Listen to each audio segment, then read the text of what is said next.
अब मैं निवेदन करती हूँ इमरान प्रताप गरी जी से कि वो डायस पे आए और अपने शब्द रखें।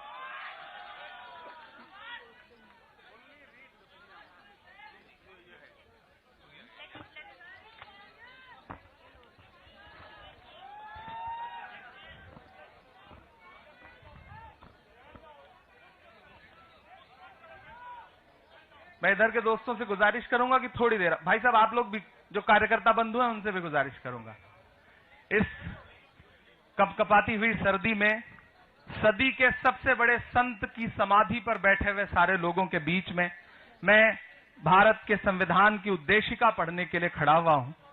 आदरणीय राहुल जी, आदरणीय प्रियंका जी और पूरी कांग्रेस पार्टी, मैं बहुत मुकद्दस जगह खड़ा हूं और बस इतना कह के इसे पढ़ना शुरू करता हूं कि ये किसने कहा आपसे आंधी के साथ हूं, ये किसने कहा आपसे आंधी के साथ हूं, मैं गोडसे के दौर में गांधी के साथ हूं, मैं गोडसे के दौर में गांधी के साथ हूं।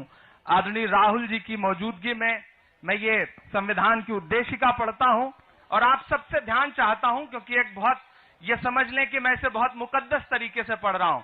हम भारत के लोग भारत को एक संपूर्ण प्रभुत्व संपन्न समाजवादी पंथ निरपेक्ष लोकतंत्रात्मक गणराज्य बनाने के लिए तथा उसके समस्त नागरिकों को सामाजिक, आर्थिक और राजनैतिक न्याय, विचार, अभिव्यक्ति, विश्वास, धर्म और उपासना की स्वतंत्रता, प्रतिष्ठा और अवसर की समता प्राप्त कराने के लिए तथा उन सब में व्यक्ति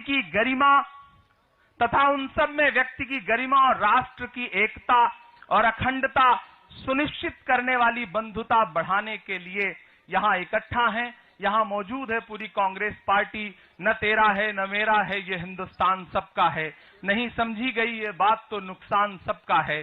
जो इसमें मिल गई नदियां वो दिखलाई नहीं देती, महासागर बनाने में मगर एहसान सबका है। इस एहसान को स्वीकार करते हुए आप सबसे विदा लेता हूं और बहुत धन्यवाद देता हूं, बहुत शुक्रिया अदा करता हूं आदरणीय राहुल जी का कि उन्होंने ये कदम उठाया। आदरणीय प्रियंका जी का विशेष रूप से धन्यवाद कि कल आप उन पीड़ितों के पास माओं के आंसू पहुंचने के लिए उत्तर प्रदेश गईं। आपका बहुत बहुत धन्यवाद। मेरी आंखों ने वो तमाम मंजर देखे हैं। आप दोनों जिस सर्दी में जिस तरह से इस देश के विकट परिस्थितियों में खड़े हैं, राहुल जी एक शायर होने के नाते दिल की गहराइयों से आपसे बस इतना कह के जा रहा हूं कि वफा के रास्ते का हर मुसाफिर गवाही देगा कि तुम खड़े थे।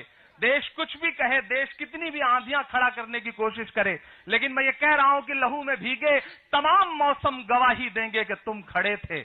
लहू में भीगे तमाम मौसम गवाही देंगे कि तुम खड़े थे। वफा के रास्ते का हर मुसाफिर गवाही देगा कि तुम खड़े थे। शहर का सूरज गवाही देगा कि जब अंधेरों की कोख से निकलने वाले ये सोचते थे कि कोई जुगनू बचा नहीं है, तो तुम खड़े थे, तो तुम खड़े थे।